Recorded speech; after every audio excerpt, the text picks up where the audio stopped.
Dear friends, it's time to start tonight's lecture. As a convention, let me take the honor to give a very short introduction to Professor Adrian Moore, tonight's lecturer.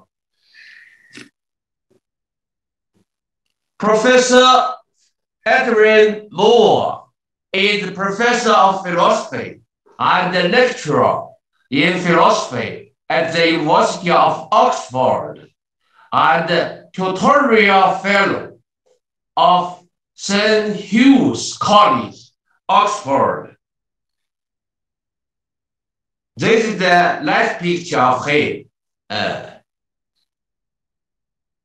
His career highlights 2014 to 2015, he was the president of the Aristotelian Society, the prestigious academic community. 2014 to 2024, he is the philosophy delegate of Oxford University Press.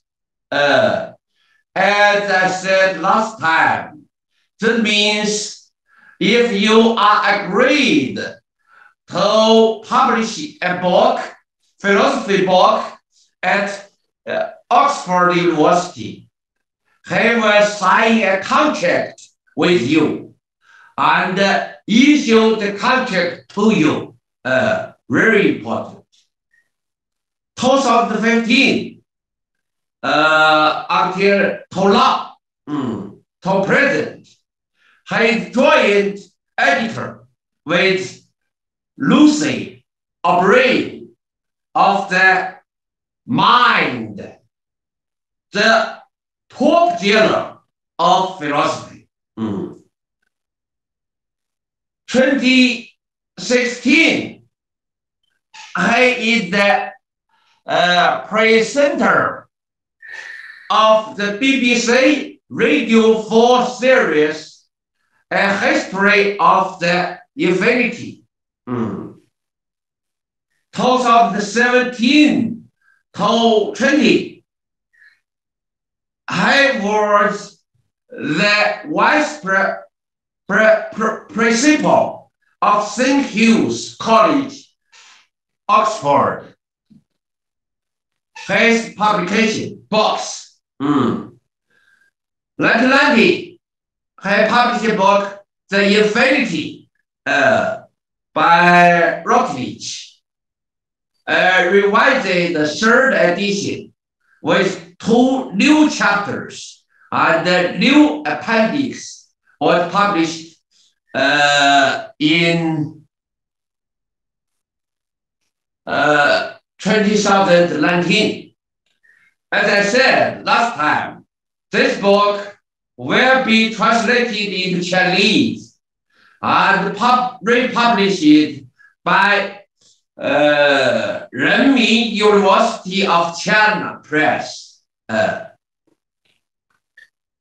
1997, he published a book, Point of View, by Oxford University Press. 2003, novel is written, Infinity, Effective, Themes and Variations in Kant's Moral and Religious Philosophy, by Routledge. 2012, he published a book, The Evolution of Modern Metaphysics, by Cambridge University Press. 2019, he published a book, Language, Word, and Limits, Essays in the Philosophy of Language and Metaphysics, by Oxford OUP. He also edited several anthologies. For example, 1993, he published an edited book, Meanings and Reference, very useful. Also, infinity, something else. From this statement, you can know that Professor Adrian Moore is an internationally well-recognized and influential philosopher. By the invitation from School of Philosophy, Wuhan University, Professor Adrian Moore will deliver 2 online lectures about Wittgenstein to the teachers and students of Wuhan University and other Chinese audience. Last week, he have done the first lecture was the early Wittgenstein and Transcendental Idealist. Tonight,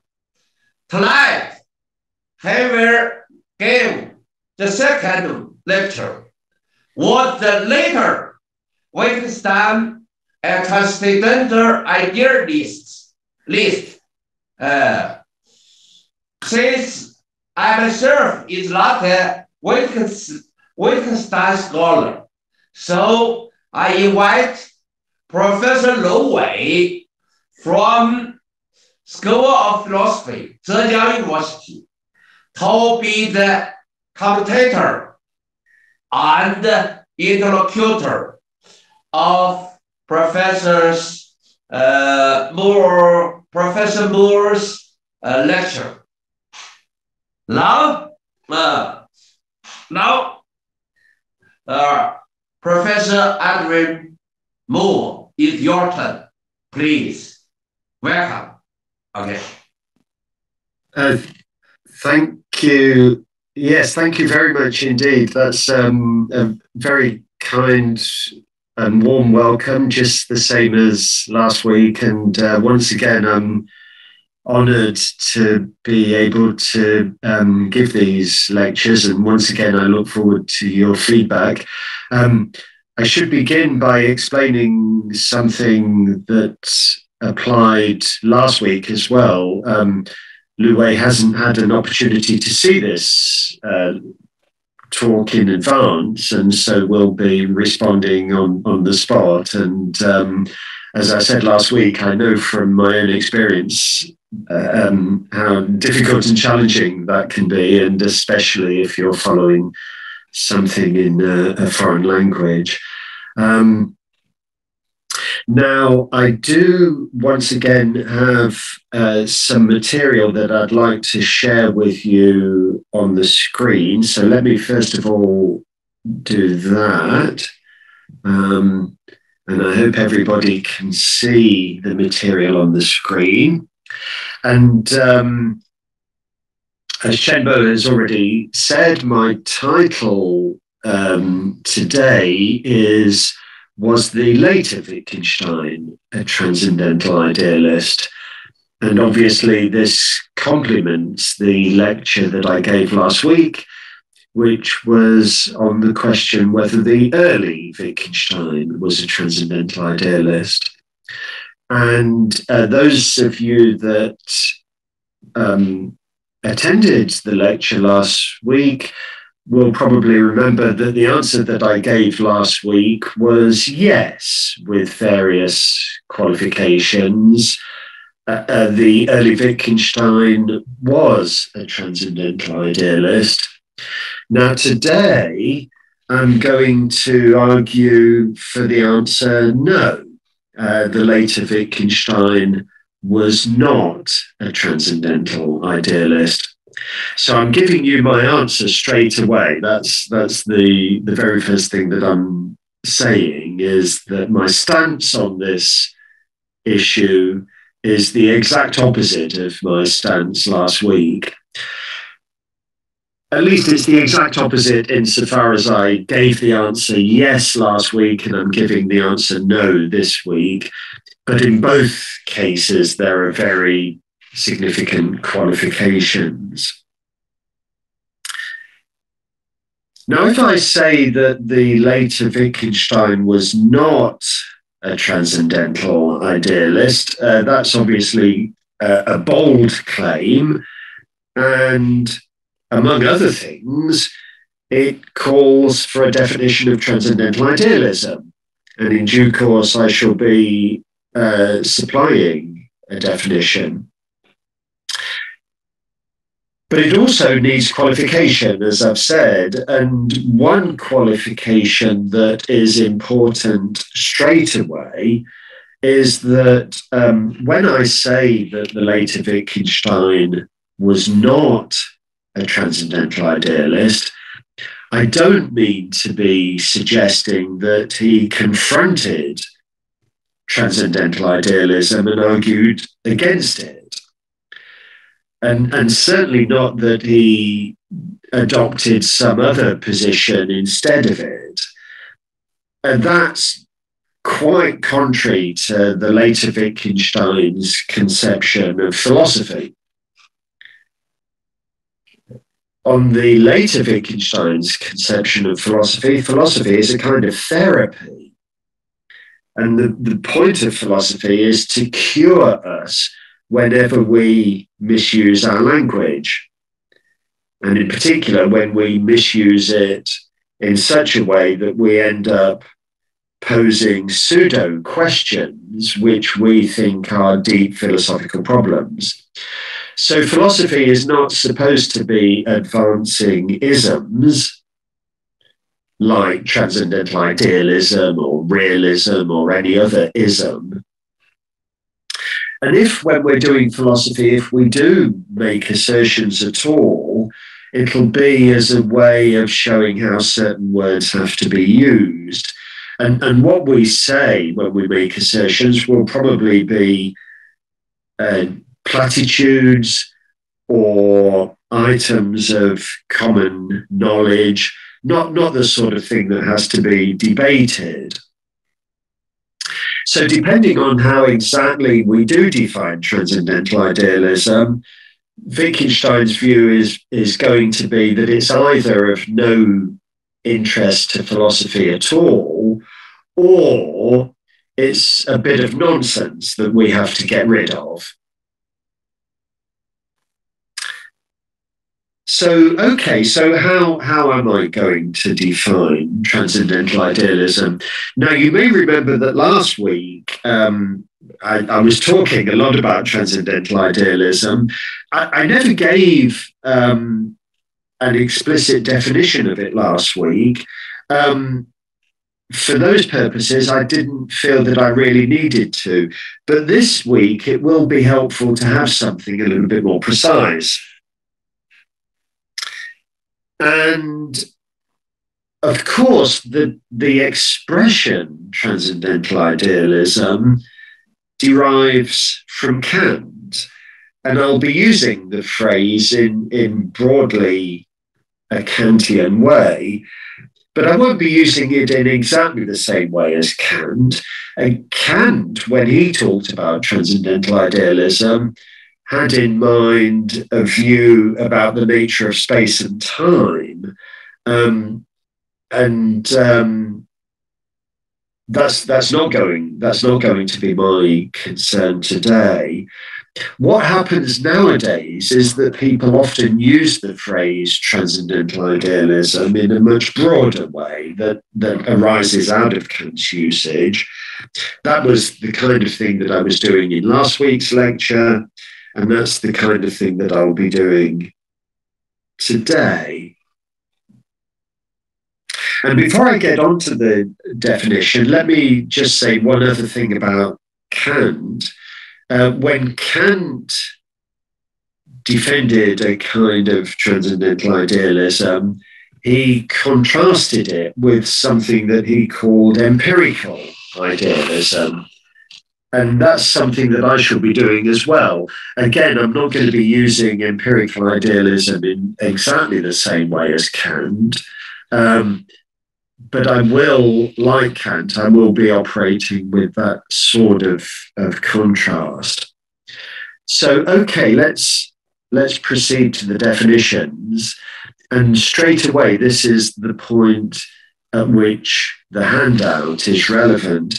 Now, is it going to be helpful if I make it a little bit larger, perhaps? Whoops. Maybe, whoops.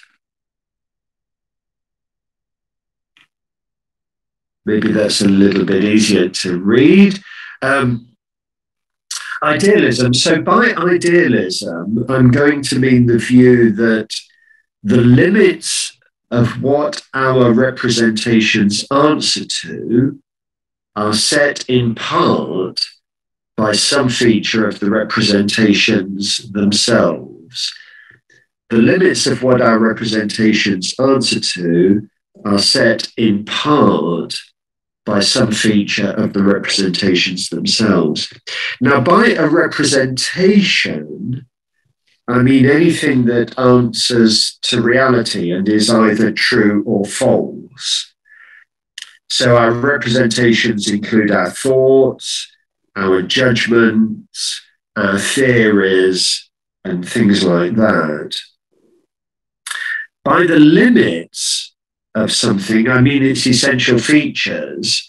So last week there was a distinction between limits and limitations, and that distinction will be relevant today as well. But the limits of something are just its essential features. So on this definition of idealism, idealism is the view that the essential features of what our thoughts and judgments and theories answer to are determined or set in part by some features of the thoughts or judgments or theories themselves. And then empirical idealism includes the qualification that the setting of these limits lies within them. And so that's to say, this is itself something that our representations answer to, whereas by contrast, transcendental idealism includes the qualification that the setting of these limits lies beyond them, and it is not itself an aspect of what our representations answer to. And so what that means is that these limits, these essential features, can be thought of as limitations. There's what our representations answer to, in contrast to what lies beyond what our representations can answer to. And in particular, one of the things that lies beyond what our representations can answer to is the setting of these limits.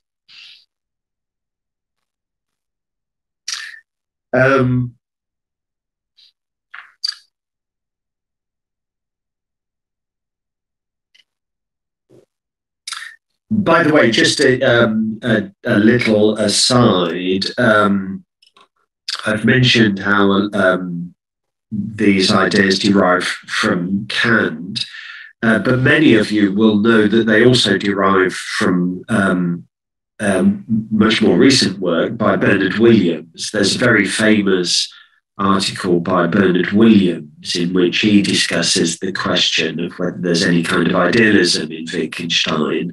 And a lot of my inspiration comes from Bernard Williams. I'll be talking some more about Bernard Williams later. But these distinctions derive from Williams, although he doesn't explicitly use these definitions. Nevertheless, he's the inspiration. Now, I said a little bit earlier that on Wittgenstein's conception of philosophy, transcendental idealism isn't going to be of any interest. It's or if it is, it's because it's some nonsense that we have to somehow get rid of. And I stand by that. The later Wittgenstein is not a transcendental idealist. The later Wittgenstein would not have wanted to endorse this doctrine. Nevertheless, one of the main things that I want to argue for in this lecture is that transcendental idealism is relevant to his work.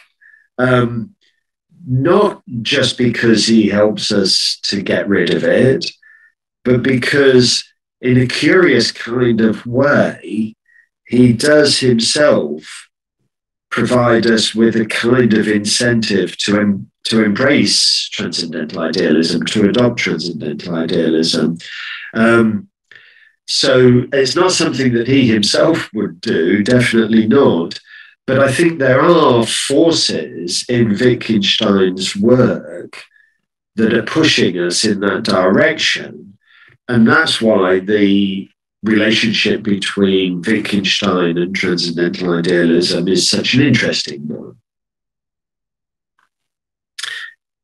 Now, for Wittgenstein, philosophy, it involves a kind of self-conscious attention to the use of language, the use of our own language. When you're doing philosophy, you're trying to get a clear view of how words are used. You're reflecting on the difference between what makes sense and what doesn't make sense. You're reflecting on your outlook, your way of viewing the world.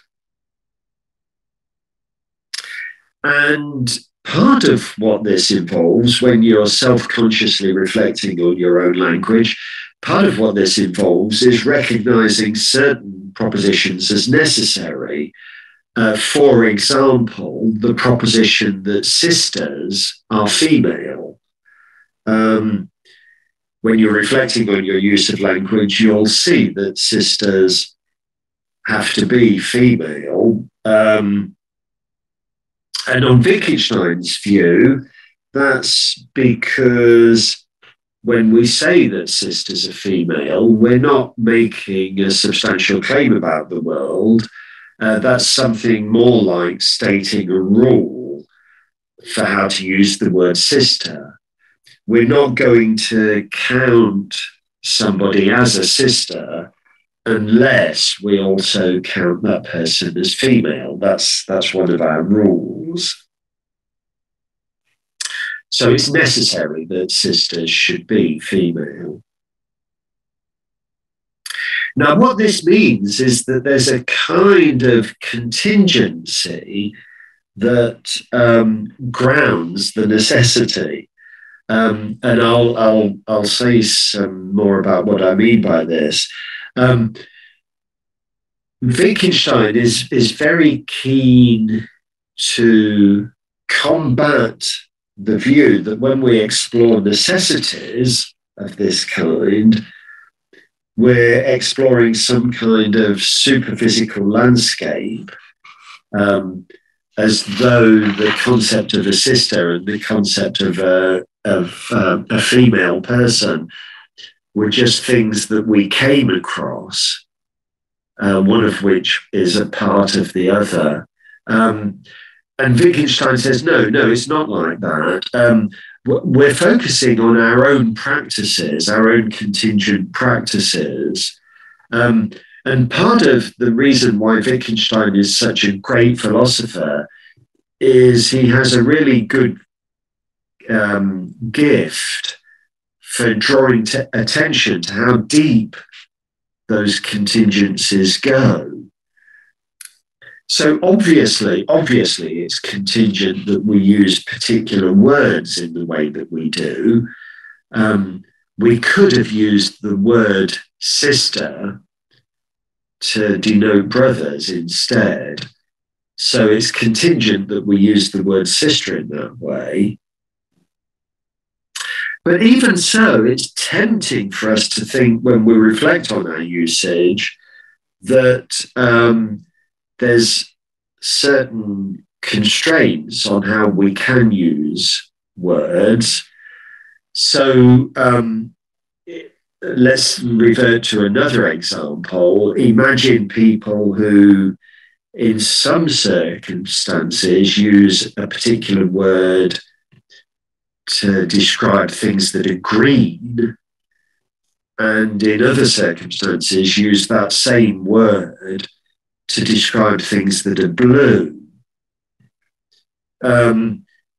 It's tempting for us to say, well, they don't have one concept in mind. They're using this word in two different ways. But Wittgenstein puts pressure on that. He digs very deep to show how deep the contingencies lie. And he gets us to imagine various different possibilities whereby perhaps using one word to denote green some of the time and using the same word to denote blue at other times, perhaps that does count as using the same concept. For example, perhaps these are people or even aliens on another planet where there are periodic atmospheric changes that mean that what we would call green things turn blue occasionally and then occasionally turn back to being green. And people on this planet use the same word to describe them, irrespective of what the atmospheric conditions are like. So there are these contingencies that underpin our use of language, and in particular underpin our acknowledgement of certain necessary propositions. And there's a very famous quotation by Stanley Cavell, in which a very famous and very marvelous quotation by Stanley Cavell, in which he captures very well how deep these contingencies go. So let's have a look at this quotation from Stanley Cavell. This is from an essay of his called The Availability of Wittgenstein's Philosophy.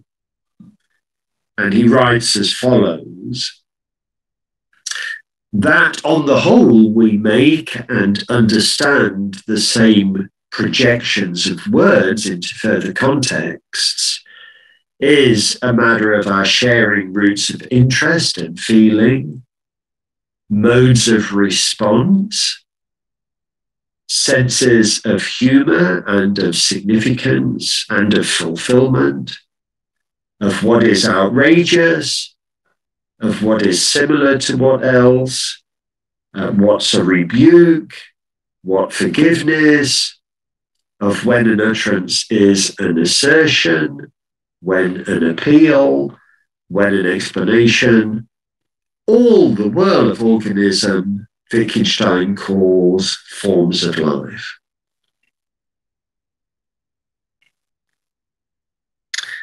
So Wittgenstein has this famous phrase, forms of life, which at one point he says we have to accept as the given. The phrase form of life is a tricky one. It's hard to know exactly what Wittgenstein means, but part of what he means is that it's in our biological nature to view the world in a certain way. And ultimately, we just do respond in similar ways to each other, to various stimuli. But it goes beyond biology. We've also been trained to follow certain social practices as well. And as a result of that, we value certain things. We take certain things for granted. We defer to certain authorities. We accept certain rules of reasoning, certain rules of language. We interpret each other in similar ways. All of this is part of what Wittgenstein has in mind when he talks about our forms of life. And it's because we have shared forms of life that we're able to share our language. And that's what I mean when I say that there are these deep contingencies that underlie our use of language. And remember, I've already said that on Wittgenstein's view, when we're doing philosophy, we're exploring our own language. That's part of what philosophy involves. Now, when we do philosophy and when we explore our language, Wittgenstein doesn't think that we're exploring our language in a scientific way. I mean, this is not like doing linguistics or anthropology. And part of what he means when he insists that this is not like doing science is that we can't expect to build up theories, systematic theories. That's not what happens in philosophy. Philosophy is much more piecemeal than that. And also philosophy is descriptive rather than explanatory, where we're describing how we use certain words and expressions as a way of trying to stop us from misusing them. Whereas scientists are interested in doing more than just describing what's going on. Scientists are interested in explaining what's going on. But also, another reason why it's not like science is that it can't be detached. You've got to do it from a point of immersion in the practices themselves. Now, you might have thought that the kind of thing that was involved in philosophy, the kind of description of our linguistic practices that's involved in philosophy, would be something that could, in principle, be understood by somebody who didn't already understand the language. In other words, you might have thought, well, couldn't we do this from the outside? Describing the use of certain English expressions in Cantonese or in French or in German in a way that would help somebody who wasn't an English speaker.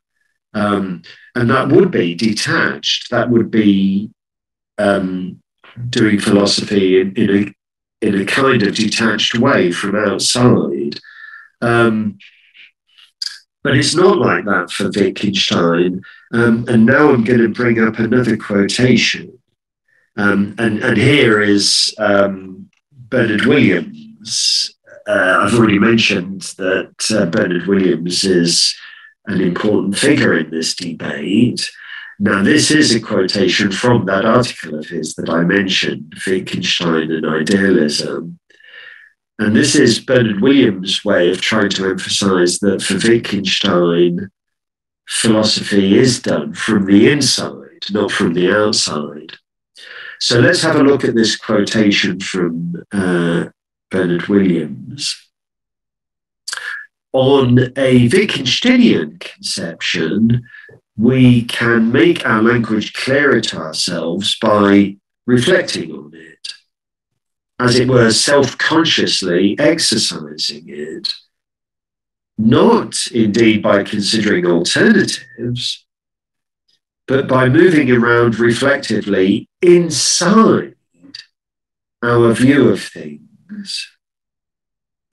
The word inside there is important, inside our view of things. And sensing when one begins to be near the edge by the increasing incomprehensibility of things regarded from whatever way out point of view one has moved into. And what one becomes conscious of in so reflecting is something like how we go on. And how we go on is a matter of how we think and speak and intentionally and socially conduct ourselves.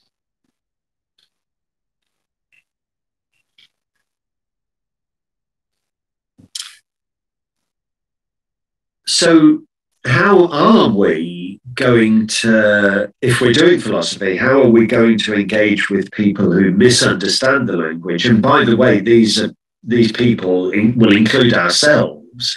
When you're doing philosophy, you're considering your own misunderstandings of the language.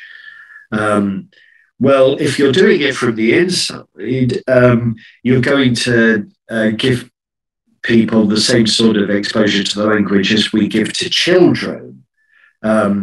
You don't so much tell children what the language is like. You show them what it's like. I mean, that's how we bring children up. We expose them to the language. We prompt them. We encourage them when they get things right. We discourage them when they get things wrong. Occasionally, we might explicitly say how a certain word is used.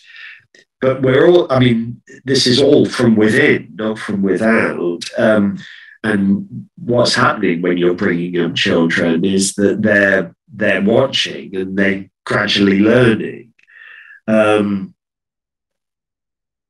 But you're not, I mean, you don't bring up a child to speak a language by explaining it in terms of some other language that they already understand.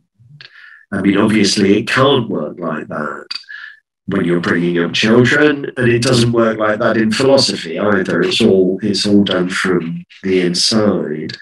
You're exploring language in a reflective, self-conscious way, and part of what you're doing is you're producing representations from a particular point of view that's common to those who understand the language,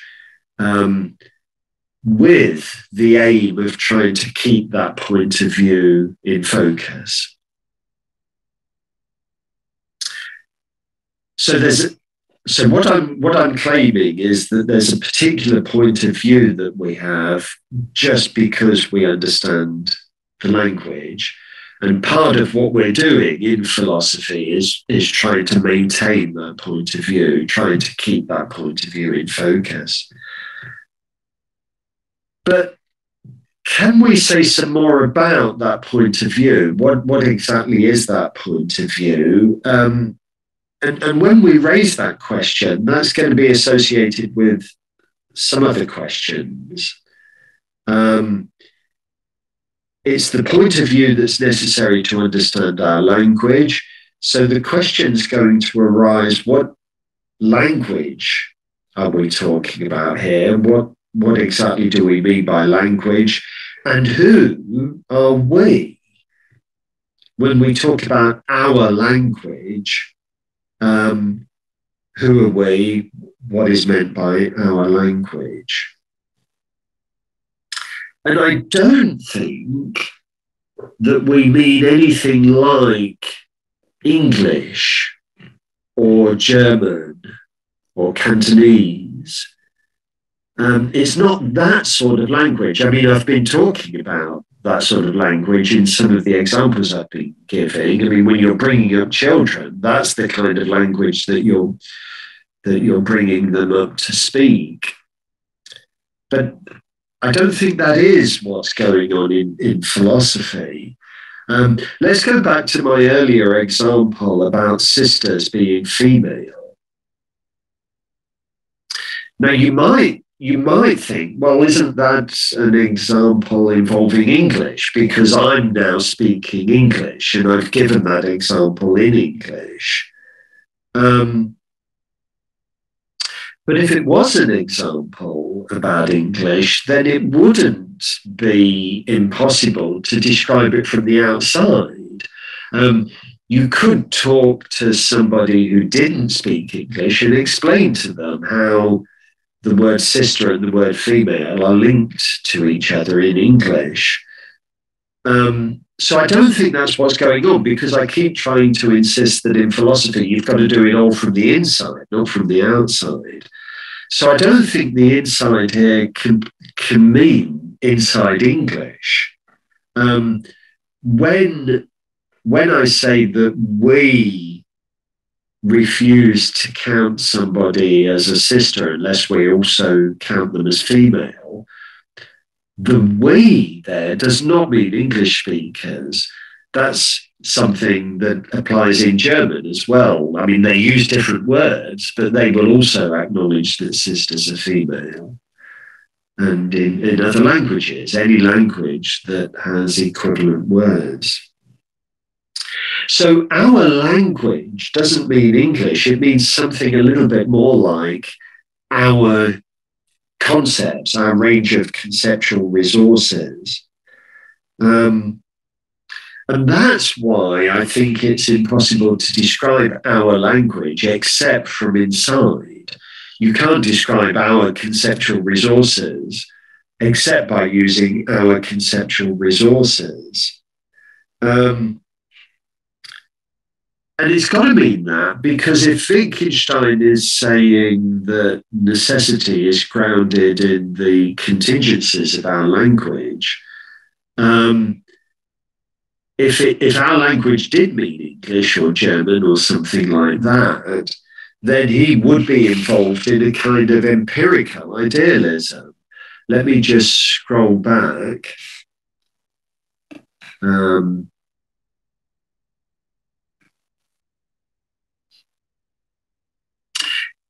Yeah, I mean, there'd be a sort of empirical idealism involved here, that how we use English determines whether somebody counts as a sister or not, and whether sisters are female or not. And that would be something that involved setting limits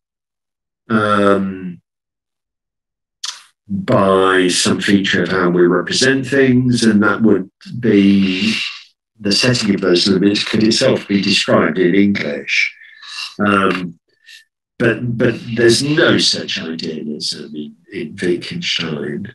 I mean, it would be crazy to think that whether sisters are female or not depends on English, because part of what we're saying when we say that it's necessary is that sisters would have been female whatever we get up to, whether we speak English or not, whether there'd ever been such language as English or not.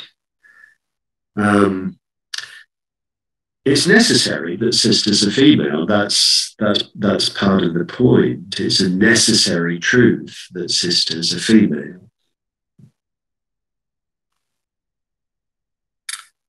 But despite all of that, it's hard when you're studying Wittgenstein to keep a grip on these ideas. So Wittgenstein doesn't ground necessity in simple features of word use. That's true. But he does ground it in contingencies, and there is a sense in which our language might have been different. Now, it doesn't mean that there might have been male sisters, or let's take an arithmetical example. It doesn't follow, just because we might have had different arithmetical language, it doesn't follow that 2 + 2 might have been something other than 4. But it does look as if there's some sense in which, if we hadn't thought in those terms, 2 + 2 might not have been equal to 4. There are forces in Wittgenstein that make it very, very tempting to say that. Very tempting to say that. Now, I don't think Wittgenstein does have to say that. I think he can resist these temptations. But they are strong temptations, and in due course I'll try to say a little bit more about why they're strong temptations. I mean, as for what Wittgenstein himself will say, I think what Wittgenstein himself will say is that, even if our practices had been different, sisters would still have been female. Even if our practices had been different, 2 plus 2 would still have been equal to 4. What would have followed would have been that we wouldn't have had those rules, but that just means that we would not have thought in those terms. We would not have had the concept of a sister, or we might not have done arithmetic. And that's fine. It's okay to admit that those are contingencies. Our language might have been different in the sense that we might have had different rules, but not because we might have thought that 2 plus 2 was 5. It's rather that we might not have done that sort of arithmetic at all. I mean, we might have had a completely different kind of arithmetic. It wouldn't have been an incompatible arithmetic. It just would have been different. Or we might never have had the concept of a sister. And it's not because we might have thought that sisters were male. It's just that we might not have thought in those terms at all. And the fact that we do have the concepts that we have, and the fact that our language is the way it is, depends on those contingencies about our forms of life. And it depends on the fact that we are able to agree with one another about how certain rules should be implemented. And Wittgenstein can say all of that, and it doesn't create any problems for him at all. And when the question arises, who are we? I keep talking about what we do and what we might have done and how it could have been different. When the question arises, who are we? I think there are various different answers that Wittgenstein can give, various different ways of interpreting the question. And I don't think it matters that there are various different ways of interpreting the question. That's fine. So it may be just a matter of who shares certain outlooks. I mean, it might be those of us that do have the concept of a sister, for example, or it might be those people who are capable of sharing certain outlooks, even if they don't. Or it might be all human beings.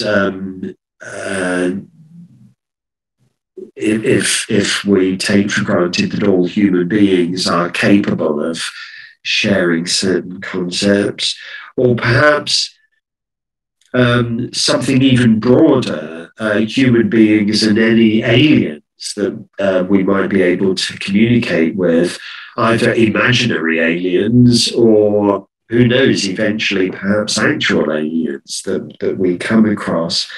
Various different ways of explaining what we might mean by we. And some of these usages are much broader than others. My main point is that it's never going to be so narrow that it's English speakers, but it can get broader and broader and broader. That's perfectly okay, it seems to me. So there is a way of saying that there's no problem here for Wittgenstein at all. The problem is that as you envisage the we getting broader and broader and broader, it's hard to sort of stop it. And once you imagine these different ways of it getting broader and broader and broader, eventually you find yourself thinking, well, can it extend all the way to infinity?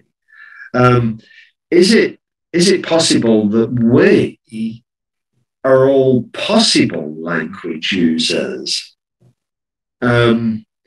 any creature that can produce representations at all, human beings, aliens, whatever, all possible language users, that would be a very, very broad use of we. As I say, it's almost a way of letting we expand all the way to infinity. What about that?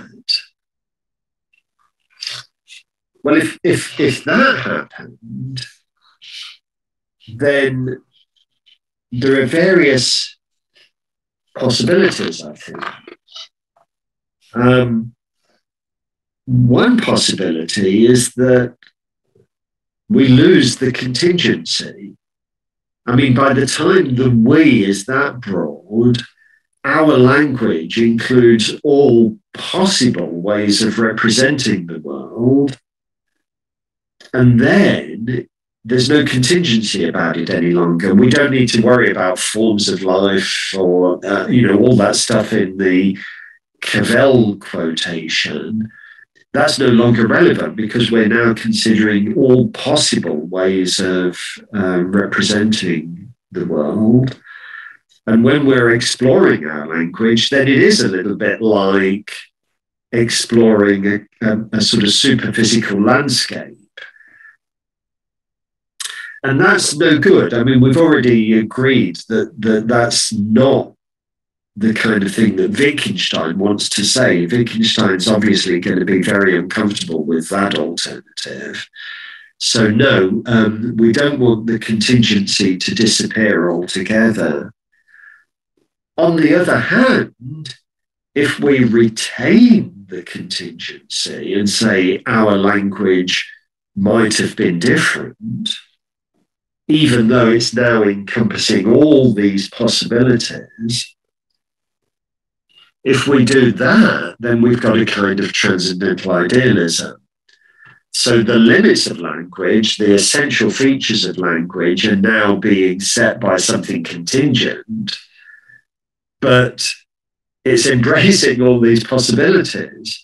So we can't really properly talk about what's going on here. The setting of the limits lies beyond anything that we can say, beyond any of the representations that we can produce. And that's a kind of transcendental idealism. And that's not going to be acceptable to Wittgenstein either. I mean, I've already said, we're not going to find Wittgenstein endorsing transcendental idealism. That's not the kind of thing that he's going to want to say. And yet, there are these pressures in his work that are pushing him in that direction. That's the claim that I'm making. So somehow, if we're trying to defend Wittgenstein, somehow we've got to explain how we can resist these pressures. How can we stop ourselves from being transcendental idealists?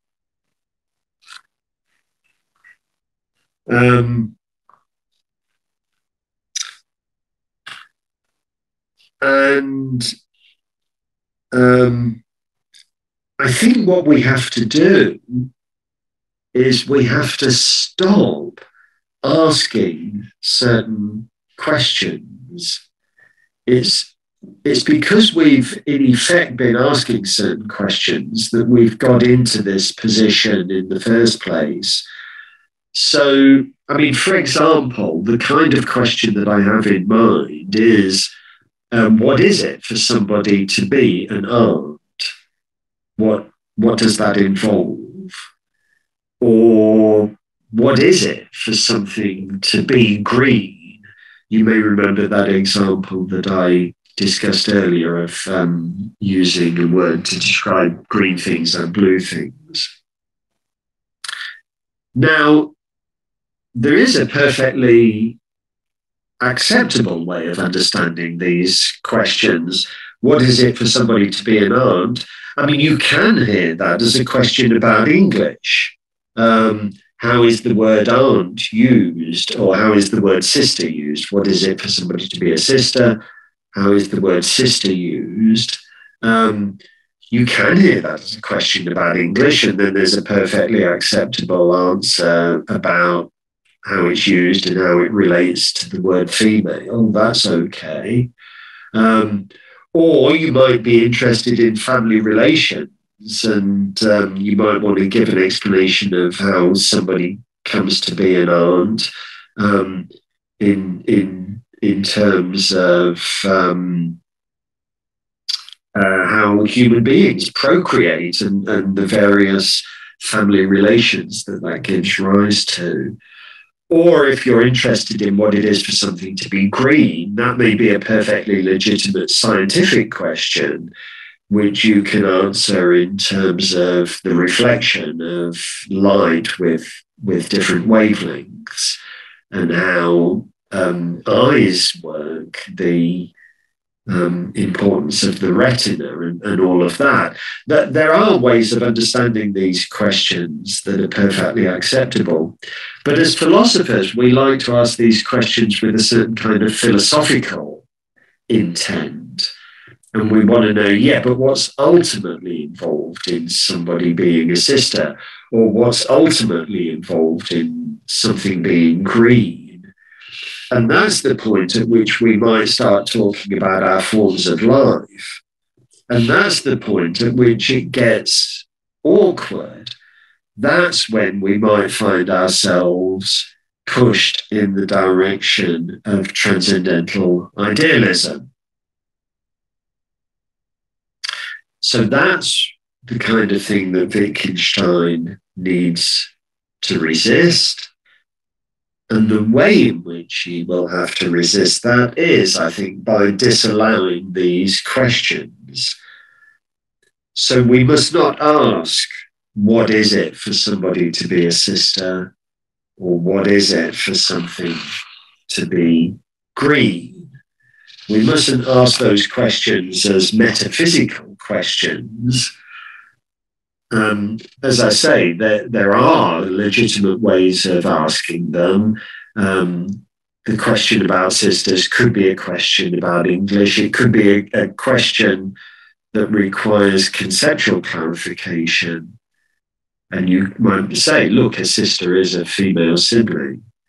The question about what it is for something to be green could be a perfectly good scientific question answered in terms of wavelengths and such like. That's fine. But if you ask these questions as metaphysical questions, then something has gone wrong. And Wittgenstein will say, no, you shouldn't be asking the questions in that way. That's a kind of philosophical mistake, and that's the point at which philosophical therapy is required. Even so, it was because we were thinking about Wittgenstein's philosophy that we did ask those questions in the first place. It was because we were thinking about Wittgenstein's philosophy that we were tempted into a kind of transcendental idealism. And I think there's some evidence in Wittgenstein's own work that he himself feels the force of this temptation. So let me scroll down to give you a quotation from Wittgenstein himself. Now, this is another quite famous quotation. This is from Philosophical Investigations, part 2 of Philosophical Investigations. And he's interested in the question of whether mathematical truth depends on human beings or not. Is it because of how we think that 2 + 2 is equal to 4? That's the sort of question that he's interested in. So let's have a look at this quotation. Now, it begins with a sentence in quotation marks. So as I'm sure you all know, what that means is that this is not Wittgenstein himself. This is Wittgenstein imagining what somebody else would say. So Wittgenstein imagines somebody who says, look, but mathematical truth is independent of whether human beings believe it or not. That's a very natural thing to say. And actually, I think that's something that Wittgenstein himself would say. Mathematical truth doesn't depend on what human beings think. 2 plus 2 would be equal to 4, whatever we thought. That's the idea. Now, here's Wittgenstein's reply. Wittgenstein says, certainly. So he agrees. Mathematical truth is independent of whether human beings believe it or not. Certainly, says Wittgenstein. And then he goes on to explain why he agrees. The propositions human beings believe that twice 2 is 4 and twice 2 is 4 don't mean the same. They're not 2 ways of saying the same thing. The latter is a mathematical proposition. The other, if it makes sense at all, may perhaps mean that human beings have arrived at the mathematical proposition. So the 2 propositions have entirely different uses, says Wittgenstein. And so far, so good. I mean, that's all absolutely fine. But Wittgenstein doesn't stop there. So the quotation continues, and he says, yeah, but what would this mean? Even though everybody believed that twice 2 was 5, it would still be 4. What would that mean? Because that's something else that we'd like to be able to say. Even if everybody thought that twice 2 was 5, it would still be 4. Well, what would it be like for everybody to believe that? Says Wittgenstein. And then he says, well, I could imagine, for instance, that people had a different calculus or a technique which we would not call calculating. But would it be wrong? Now, this is the sort of thing that I was mentioning earlier, and that's fine. We could imagine that people just didn't do arithmetic in the same way as us. That's fine. But there's a kind of awkwardness here. I mean, Wittgenstein is not being quite as straightforward as he should be and could be, I think, because all of that is said in response to the question, what would it mean to say that even though everybody believed that twice 2 was 5, it would still be 4? And I think the right thing for Wittgenstein to say is that, yeah, I mean, whatever anybody believed, twice 2 would still be 4. So there's nothing, let me emphasize, there's nothing in this quotation that I disagree with. I'm not saying that Wittgenstein has said something wrong. I'm not saying that Wittgenstein has got into a mess. I'm not saying anything like that. But I do think that there's something a little bit uncomfortable about this. And I think he's constantly on the brink of the sort of transcendental idealism that we considered earlier. And here's another quotation from Wittgenstein, this time from Zettel, making a similar point. He says, look, we have a color system, just as we have a number system. So, you know, for example, we want to say that there's no such thing as a color that's reddish green. Or we might want to say that green is more like blue than it is like red. You know, various color claims that we want to make. And we have a number system as well. 2 plus 2 equals 4. 7 plus 5 equals 12. And then Wittgenstein says, do the systems reside in our nature or in the nature of things? how are we to put it? Not in the nature of numbers or colors. So is there something arbitrary about this system? Well, yes and no. It's akin both to what is arbitrary and to what is non-arbitrary. So again, you can see in this quotation, Wittgenstein is struggling a little bit. He doesn't want to say that our number system is the way it is because numbers are the way they are. I mean, that would be the kind of Platonism that he wants to avoid. But is it just up to us whether 2 + 2 is equal to 4? Is it just an arbitrary decision on our part?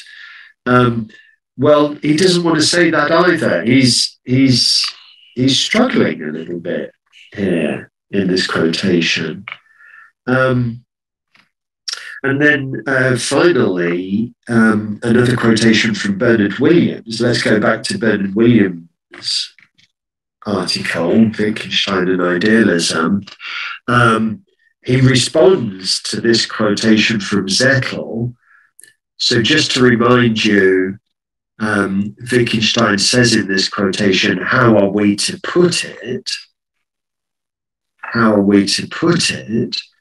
And then Bernard Williams replies, the diffidence about how to put it comes from the problem, how to put a supposed philosophical truth, which if it's uttered, must be taken to mean an empirical falsehood or worse.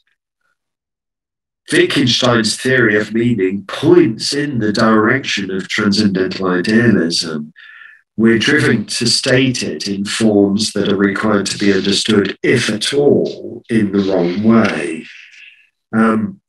So that's Williams's view, and Williams argues that the later Wittgenstein is a kind of transcendental idealist. Now, I think Williams goes too far. I think Williams is unfair to Wittgenstein. I don't think Wittgenstein is a transcendental idealist, but there is a problem here that Wittgenstein is struggling with. And if the question arises, how does Wittgenstein eventually solve this problem? My own view is, as I've already insisted, part of what he has to do is that he has to stop certain questions from arising. But it's constantly tempting to raise those questions. And if we're trying to come to terms with that temptation, then I think that one of the things that we have to do is we have to turn back to what we were discussing last week. So some of the material in his own earlier work is going to be relevant here. And in particular, I think we can do some work with a distinction between saying and showing that you find in the early work. But I'm not going to say any more about that now. We can come back to that in the question and answer session if people would like to. But for now, that's the point at which I'm going to stop. That's the end of my lecture. So I'll also stop sharing the screen as well. Thanks.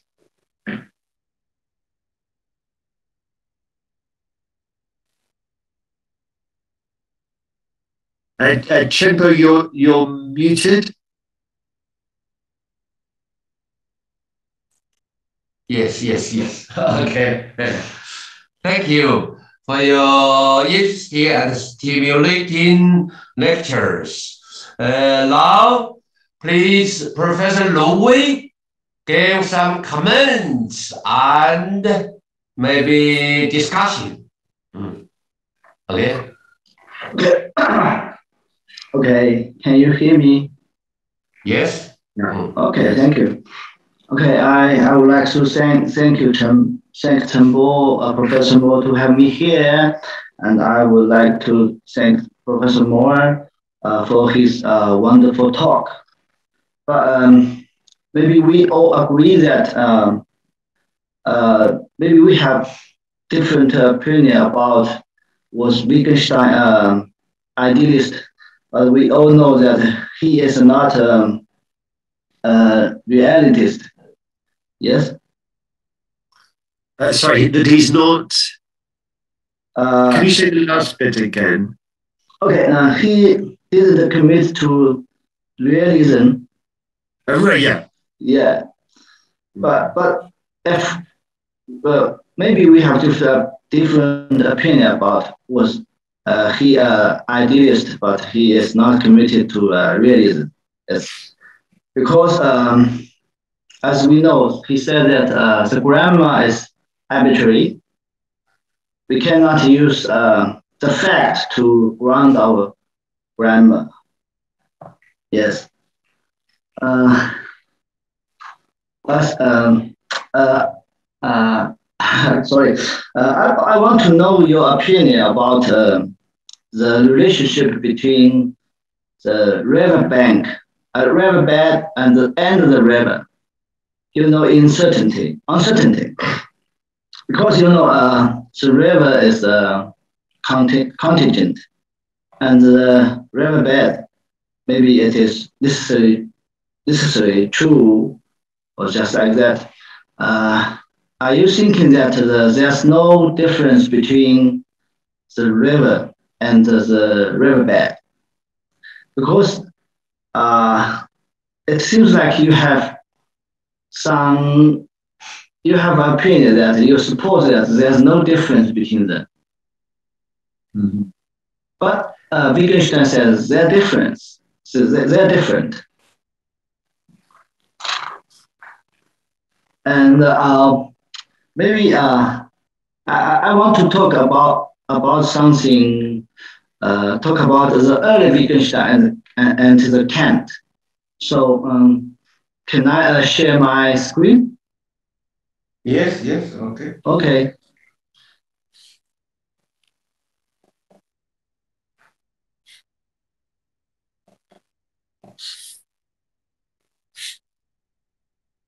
Oh. So yes.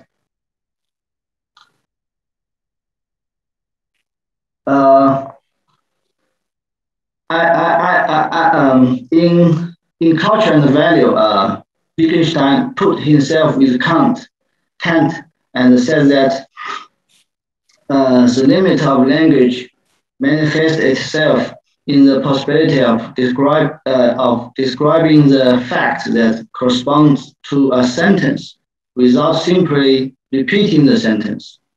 We are involved here with the Kantian solution of the problem of philosophy. So for me, the most important insight we can gain from this remark is that when the relationship between the world as the totality of facts and the language, the relationship between them is concerned, the early Wittgenstein, I think, is totally in line with Kant.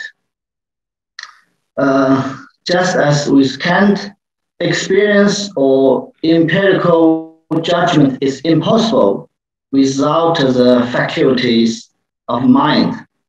With Wittgenstein, the facts are impossible without language. Maybe all of us agree with that.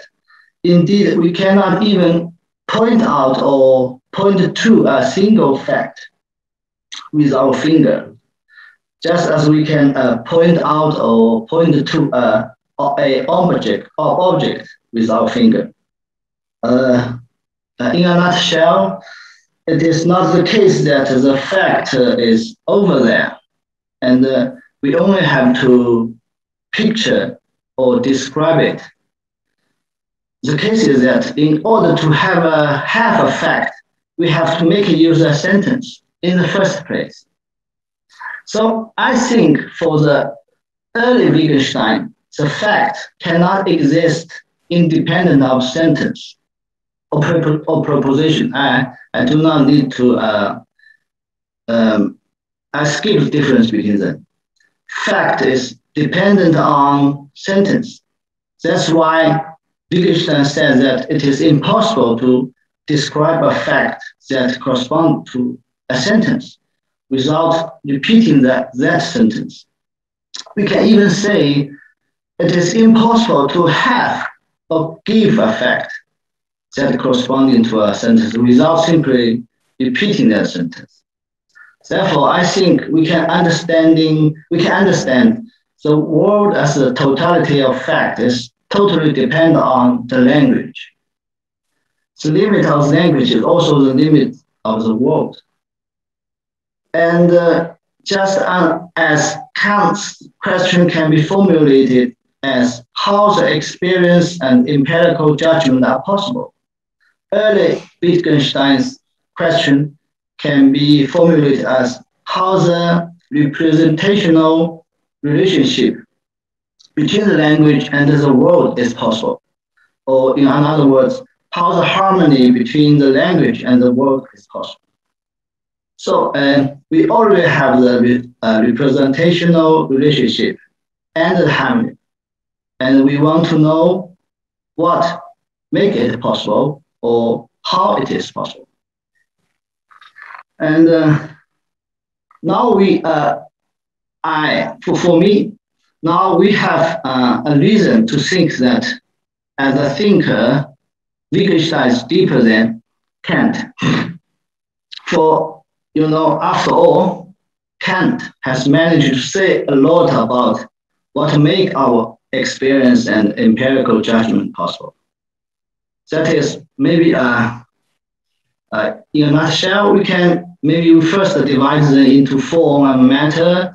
Then on the one hand, it is mind who provides the form. And on the other hand, it is the external world who provides the matter. But for Wittgenstein, as we all know, what makes the harmony between the language and the world possible is beyond the scope of language. It cannot be put into words. Maybe the slaves in Plato's cave can turn their head back to see the fire, but the slaves in the Wittgenstein's cave can never turn their heads back to see what makes them to use language to picture the world possible at all. If we think this point is too mysterious to understand, then maybe we can ask ourselves a simple question that the question is, what makes the sentence, a dog is on the bed, into the picture of the fact that a dog is on the bed? We use the sentence twice, okay?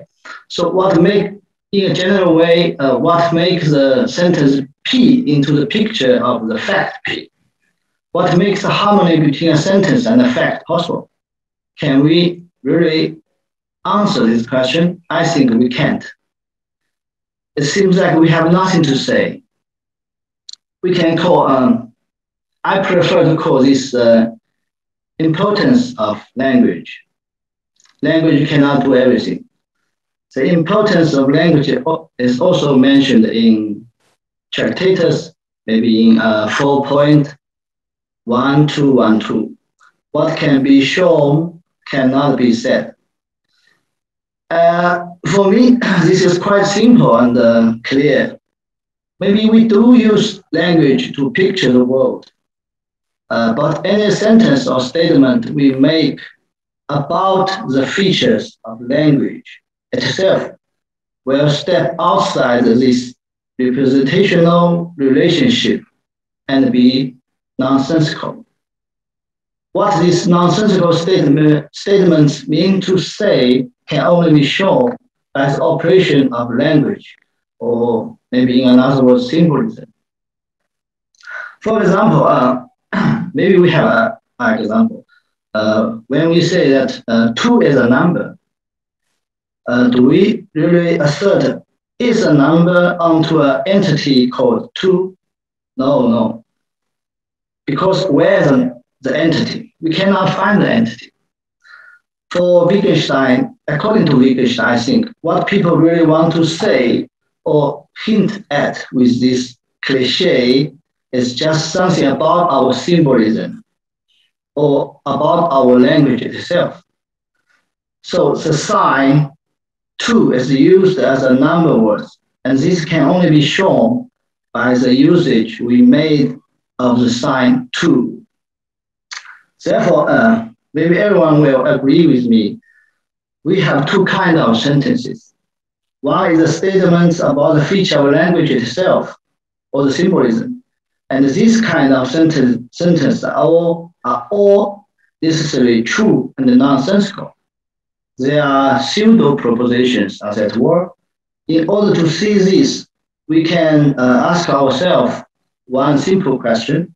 In order to see whether they are true or false, what experience we should appeal to? Or do we need any experience at all? But we do need experience to see whether the sentence, such as Professor Zhang Yi has 10 yuan in his pocket, is true or false. We have to see, we have to check. Another kind of sentence, of course, is the sentences in the representational relationship with the world, such as Professor Zhang Yi has 10 yuan in his pocket. This kind of sentence do have sense and can be true and false, true or false. They are genuine propositions. In order to see if they are true, we have to compare them with reality. And these considerations finally bring us to the question of was Wittgenstein's transcendental idealism. For me, maybe I don't have this exactly definition of this expression of it, but I think this question depends on what we mean by the flexible expression transcendental idealism. Yes, this is a pretty flexible expression. So yeah. No, if by transcendental idealism we mean the doctrine that the whole phenomenal world is dependent on the mind or is a projection of mind, then I think both early and late Wittgenstein are not transcendental idealist. If, however, by transcendental idealism we mean the doctrine that the thinking mind present a priori order for the thoughts, word, and language. As Wittgenstein himself said in Philosophic Investigations, section 19.7, that thinking is surrounded by a nimbus, its essence, logic, present a order. Then there is a priori order of the world. That is the order of possibilities, which the world and the thinking must have in common. Then I think the early Wittgenstein is the full-blood transcendental idealism. If we mean transcendental idealism in this way, and finally, if by transcendental idealism mean that the essence is expressed in grammar, just as Wittgenstein said in Philosophical Investigations 3 and 71. For example, if we think the essence of imagining, the essence of thinking, of rule following, of sensations, of reading, of understanding, of meaning, of willing, are all expressed in grammar, then of course we can label the later Wittgenstein as transcendental idealism. But to me, the true meaning of the essence is expressed in grammar is that everything will unfold themselves as they are if we, following the late Wittgenstein, have a clear view of the different usage we make of these words, have a clear view of the different language we play with those expressions. And finally, I would like to say that Wittgenstein has only one attitude to language, only one, and to language and the logic or grammar behind the language through his entire life. This attitude never changed. That is, language, logic, or grammar should take care of themselves. They are beyond the scope of language. They are beyond explanations. We only have to accept it. In other words, we are speaking language, but somehow language is also speaking us too. That's my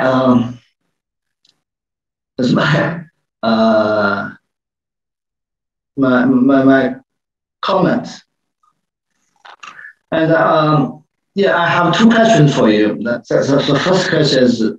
first question is, so what do you think about the relationship between the riverbed and the river? And another question is, when you say that there are forces in Wittgenstein's writing that push us to transcendental idealism, could you explain more a little bit about this point, please? Thank you very much.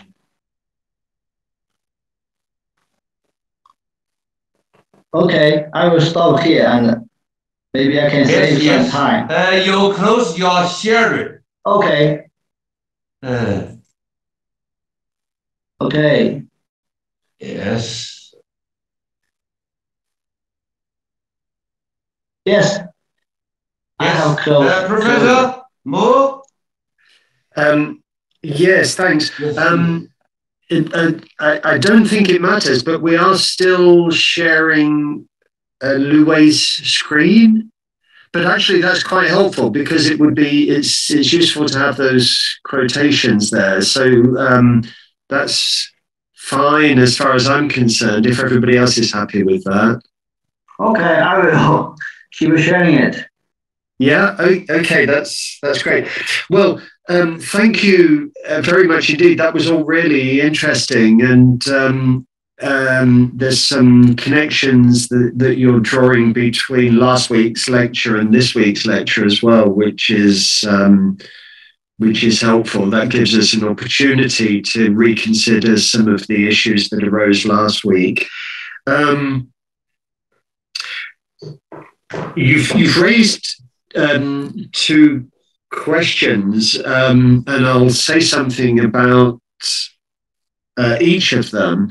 But first of all, before I do that, I want to strongly agree with something that you said towards the end. I mean, whether either the early Wittgenstein or the later Wittgenstein count as transcendental idealists is clearly going to depend on what we mean by transcendental idealism.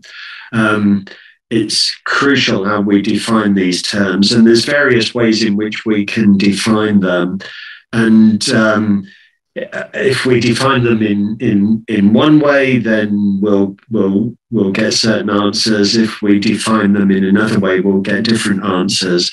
And you've got three possible definitions there on the screen.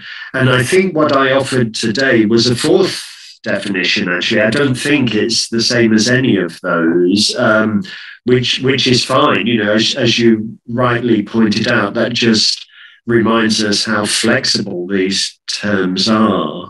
But I just want to briefly note something about definition number 2, because it reminds us how incredibly complicated these issues are. Because what you're doing in definition number 2 is you're quoting the later Wittgenstein.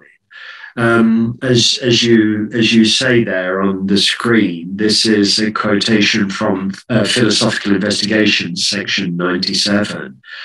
And what Wittgenstein is doing in section 97 is talking about his own earlier work. This is Wittgenstein summarizing some of the main ideas of the Tractatus. And part of the summary is that the thinking mind presents an a priori order for the thought, world, and language. And so you said that if that's what you mean by transcendental idealism, then the early Wittgenstein is a transcendental idealist. And we have that on his own authority, so to speak, because that's what the later Wittgenstein will say. But it's worth remembering that one of the things that Wittgenstein says in the Tractatus is there is no a priori order of things. That's a quotation from the Tractatus. Let me see if I can find exactly where he says it.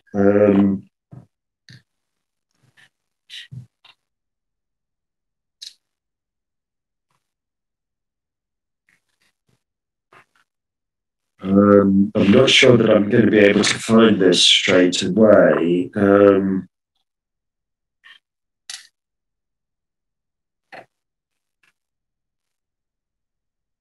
Oh, yes, I have managed to find it, actually. If people want to look at this later, it's 5.634 in the Tractatus, 5.634. And in my English translation, he says, no part of our experience is at the same time a priori. Whatever we see could be other than it is. Whatever we can describe at all could be other than it is. There is no a priori order of things.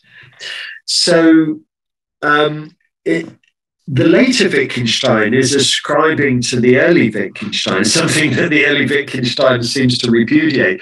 Now, of course, this is connected with the fact that the Tractatus is such a complicated text, part of the reason for this is the thing that you mentioned, which is that there are ideas in the Tractatus that can't be put into words, you do find Wittgenstein doing both things, endorsing certain ideas and rejecting those same ideas, or saying that there's no way of expressing those same ideas. And it's all related to the fact that he admits at the end that he has been producing a whole lot of nonsense in the course of the book. But nevertheless, it's very striking.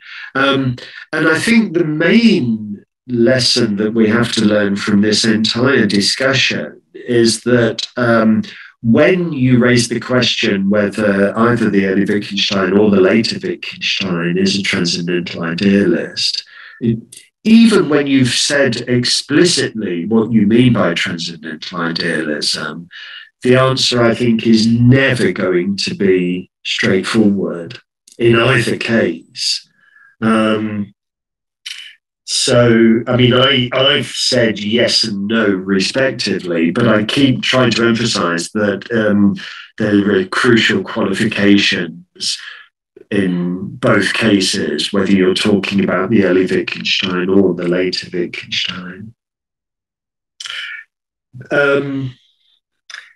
But let's come back to your questions.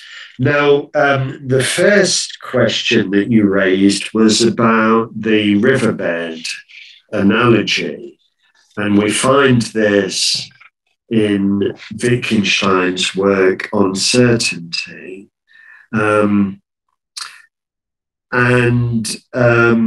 He draws a distinction between the riverbed and the river. And he says, I distinguish between the movements of the waters on the riverbed and the shift of the bed itself. But there isn't a sharp division of the one from the other. That's the quotation. Now, I think that part of what's going on there is that Wittgenstein is reminding us of how flexible language use is. And I mean, if you think of the riverbed as representing certain necessities, while the river has to do with what's fluid and contingent and changeable, I think his point is, well, yes, but after a while, the river sort of wears the riverbed down, and the riverbed itself can change. Now, does this mean that what was necessary becomes contingent? I don't think it does. I don't think it quite means that. I think what it means is that a proposition that we might use at one point to express a necessity, after a while can come to express a contingency. So, for example, I mean, I don't know whether this is the best example or not, but people talk about IQs, measuring a person's intelligence quotient. I mean, very, very crudely speaking, your IQ is something like the ratio of your actual intelligence to the average intelligence for somebody of your age, expressed as a percentage. Or at least that was the original idea. And so you might think that it's a matter of definition that the average IQ should be 100. By definition of the very concepts. But actually, nowadays, people are prepared to say that the average IQ is a little bit higher than 100. So what was a proposition that was expressing a necessary truth now looks as if it's expressing a contingent falsehood. I mean, it's not the best example, perhaps, but it's an example. And that sort of thing can happen. And I think part of what he's reminding us in uncertainty is that sort of thing can happen. A proposition that at one point is used to express a rule is later used in a rather different way. And we can understand how language can change in that way over the course of time. That's perfectly acceptable. It doesn't mean that we should reject the distinction between what's necessary and what's possible. What it does mean is that a proposition that at one point expresses a necessity may later come to express a different contingency. Because meanings change, language is fluid, language changes over time. But if you're using an expression to express a rule, like saying that sisters are female, then as long as you're expressing a rule, that's what you're doing, and there's no alternative. So that would be what I would want to say about the riverbank. No, your second question was a very important question, and I suppose a much broader question. Why do I think that there's pressure in the later Wittgenstein to be a transcendental idealist?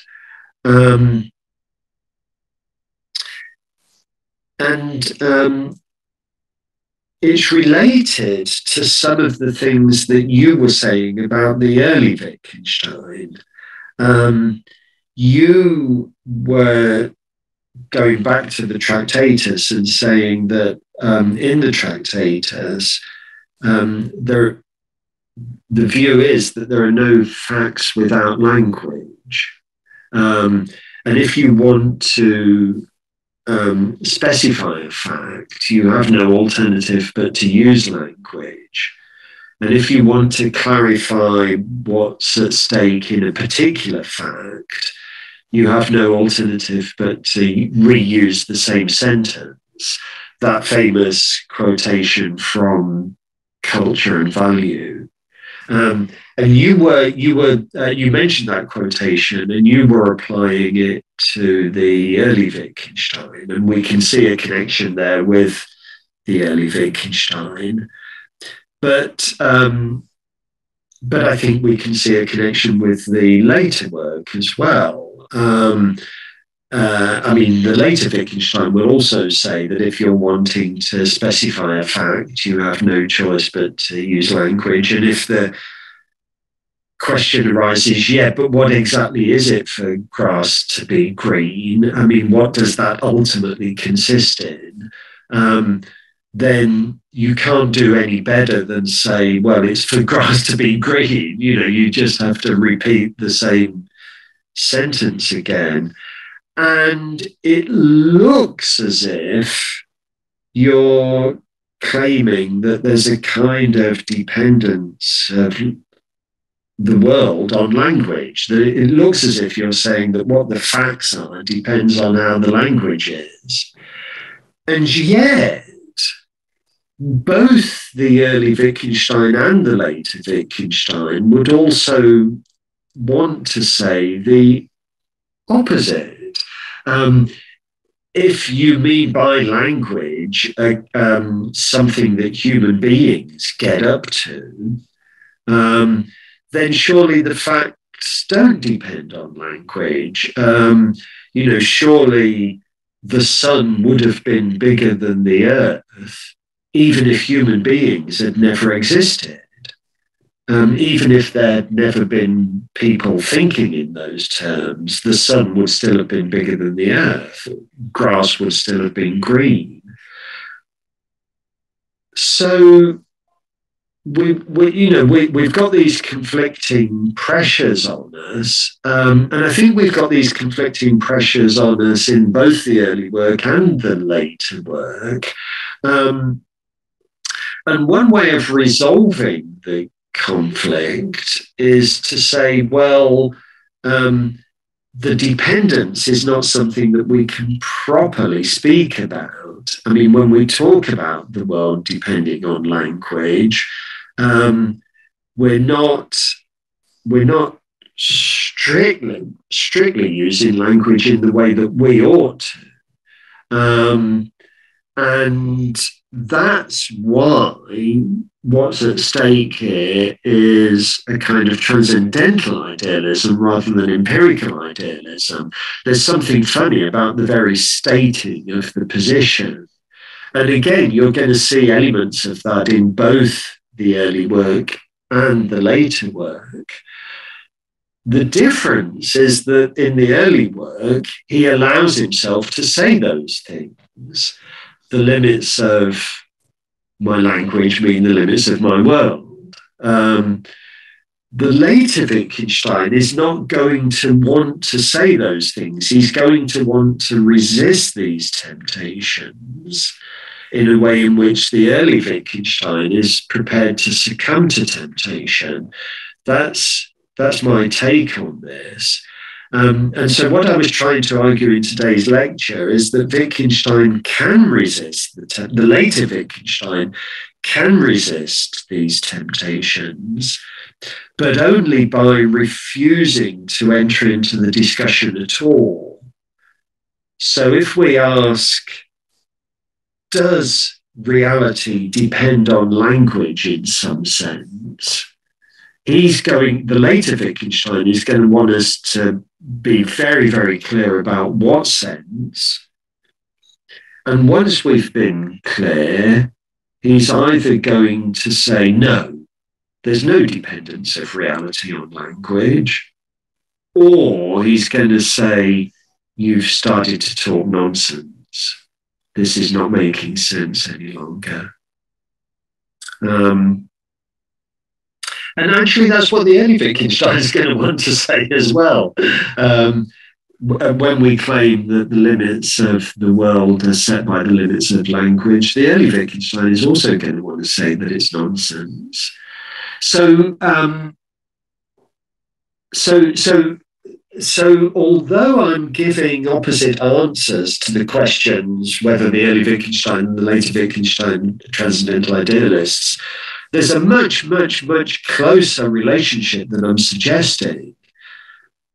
I mean, I'm saying yes and no respectively, but what that means is that the early Wittgenstein is allowing himself to play with these temptations in a way in which the later Wittgenstein isn't.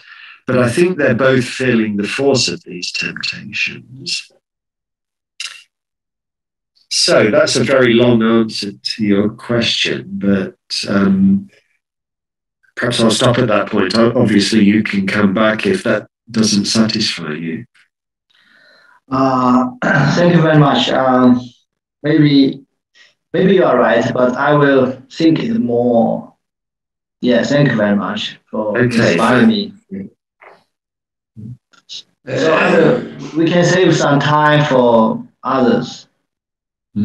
Yes. Okay. Professor Lin, do you have something to say? Yes. Yes. Okay. Yes. Could Professor Lowy close the shared screen, please? Okay. Okay. Right. I wonder whether Professor Moore can see me. Yes. Right. Yeah. I just want to say at the very beginning that very glad to see you again. I was a student at St. Hugh's College from 1998 to 2002. I was doing a PhD with James Higginbottom. Oh, really? Right. Oh, gosh. Yeah, a long time ago. Coming back to your talk, I found your talk very interesting. Your talk is about how to understand the later Wittgenstein's philosophy in general. You do not really concentrate on a specific concept, although you do give examples. But your talk is primarily concerned with how to understand the philosophy in general. I want to make a brief summary of your talk first, but I will be quick. See whether I have understood you correctly. Now I'll make a suggestion. Okay, first the summary. You see a conflict in the later Wittgenstein's philosophy in terms of transcendental idealism. On the one hand side, Wittgenstein does not seem to be a transcendental idealist because he says that his philosophy only describes what everybody admits. He doesn't put forward any theory. He's not idealist, realist, or whatever, monist. But on the other hand, there are remarks by him which seem to suggest that he is, or at least some remarks, as you said, have certain transcendental idealist forces. And you gave a list of examples like sister, green, 2 + 2 = 4. You could give more examples like whether we should write 1002 out 1000, etc., etc. And these relevant remarks seem to suggest that if we are to understand what green is, what sister is, what the rule at 2 is, we need to take into consideration human reactions, agreement in human reactions, human interests, practices, because different tribes might have different practices, like selling wood differently, etc. And these, according to you, are contingencies. So, as you say, if we were to answer such questions, what is X? We are kind of pushed into transcendental idealism. So there seems to be a conflict, and you are puzzled about this. Now, that was the summary. Now my suggestion. I think the problem is with the term transcendental idealism. Because when you use ism, and that is seems to be against Wittgenstein's conception of philosophy. Now, if we look at the content of your term, transcendental idealism, it seems to cover such things as general facts of nature. Things do not change their color uncountably, randomly. Agreement in human reactions. Like most of us would write 1002 after 1000 instead of 1004. Our concepts depend on our interests. Why do we need the concept sister or female? Well, because we find them useful. They are our interests and practices, etc., etc. So these are the contents of your term, transcendental idealism. But if we do not call it transcendental idealism, if we only say that these are the things which Wittgenstein points out in his book, in various books, Later Philosophy, they concern how words are used. They concern what makes sense, when words can make sense. Then we can say that these remarks can be agreed, admitted by everybody when everybody reflects on these things. And if we think in this way, then Wittgenstein's relevant remarks are not really putting forward an ism, a theory or transcendental. He's only presenting things which everybody would agree. And that would resolve the conflict. So you would not say, so the apparent conflict would not exist. That's my suggestion. Yeah. That's all. That's all. Yeah.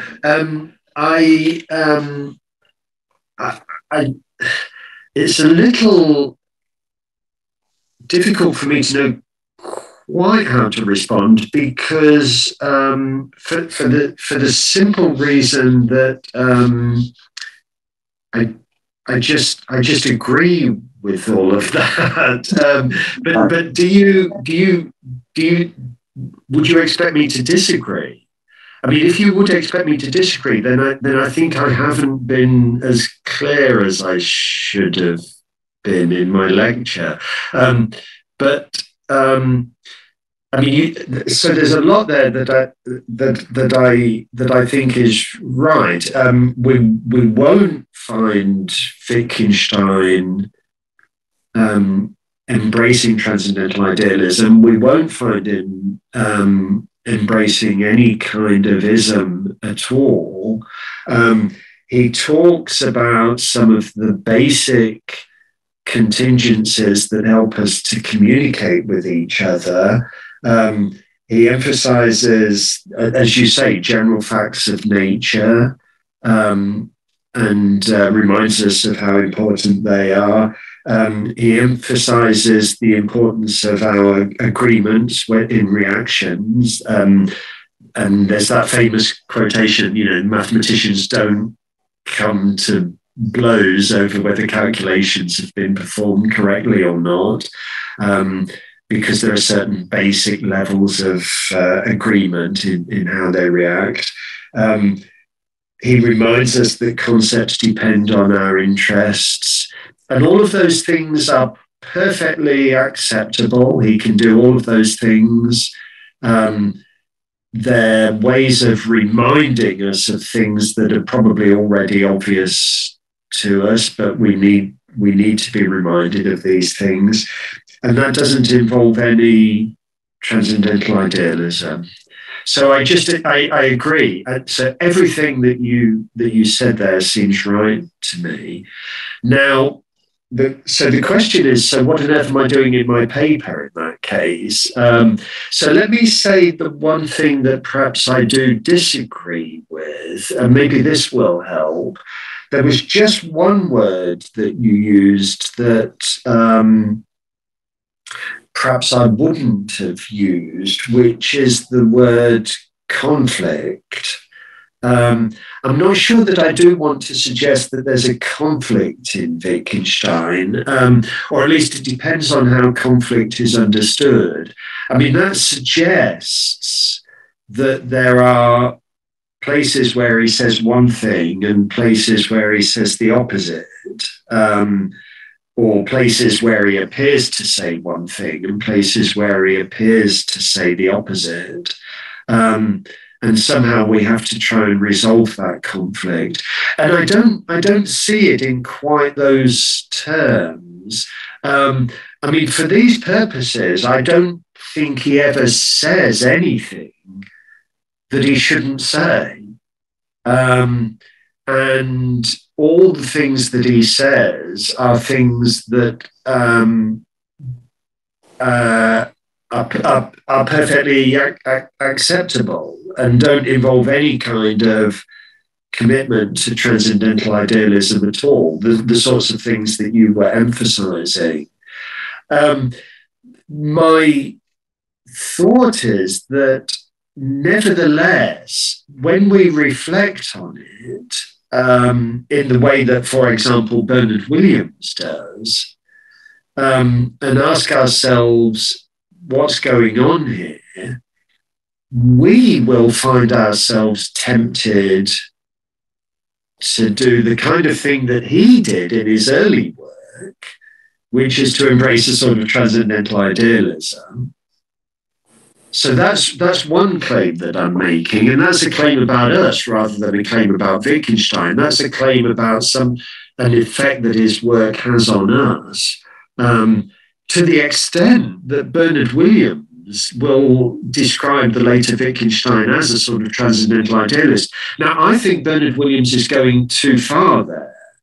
I don't think we should say that the later Wittgenstein is a transcendental idealist, but it's significant that Bernard Williams is even prepared to say that, and I can see why Bernard Williams is prepared to say that, because that's the effect that Wittgenstein's work has on us when we're reflecting on it. But also, and this is the point at which perhaps you might want to use the word conflict, I do also want to claim that there are bits in Wittgenstein, in the later Wittgenstein, where you can see that even he is feeling the force of this temptation. I don't think he's ever succumbing to it. I don't think he ever says anything that he shouldn't say. But that quotation from late in the investigations about whether mathematical truth depends on human beings or not, the sheer fact that he's raising those questions in the way that he is, and the sheer fact that he's diffident in the way that he is, means that you can see that even the later Wittgenstein is recognizing how reflection on his own work is tempting us in a certain direction. That was the claim. But it's a very, very, very qualified claim, and the idea that the later Wittgenstein himself is a transcendental idealist is one that I would want to reject. And so that's me disagreeing with Bernard Williams. Does that? Yeah. Thank you. Okay. Professor Moore, do you agree to give a chance to Professor Jiang Yi to say a few words? Yes. Jiang Yi? Say very short, not long. The time is up. Yes, I know. Okay. Yes, I know. Time is up. So actually, I noticed that there are over 600 audience online right now watching your talk. Yes, on the 学术志. So that means your talks, including the last one, are very, very welcome in China. So many audience watching your talks. And actually, sir, that means that Wittgenstein was has been very fascinated by Chinese students, scholars, or the professors. Not only in this Wittgenstein study, but also see in the other fields. So actually, I think your talks are very successful right now. And welcome you again to give us more lectures on Wittgenstein and on your philosophy as well. Thank you. Andrew. Yes, okay. Well, thank you very much. I didn't know that there was such an audience. That's great. But it's very, very kind of you to have invited me to give these lectures, and thank you to everybody for the questions as well. Really, really good questions. Louis and Francis today, those were excellent questions as well. So I appreciate. There we go. Excellent. So no, it's been great. As I say, really, really kind of you to invite me to give these lectures, and maybe at some point I can come back and give some more lectures. Yeah. Okay. Yes. Thank you very much, Professor Adrian Moore, for you give us two wonderful lectures about Wittgenstein. Also, thanks, many thanks to Professor Jiang Yi, to Professor Lou Wei, to Professor Francis Rongqinlin, for your insightful comments. Thanks all the audience to attend our two lectures. Also, finally, many thanks to 学术志 company gave us many times technical support. Anyway, finally, thanks everyone. Okay, bye bye. Thank you. Thank you. Bye. Good.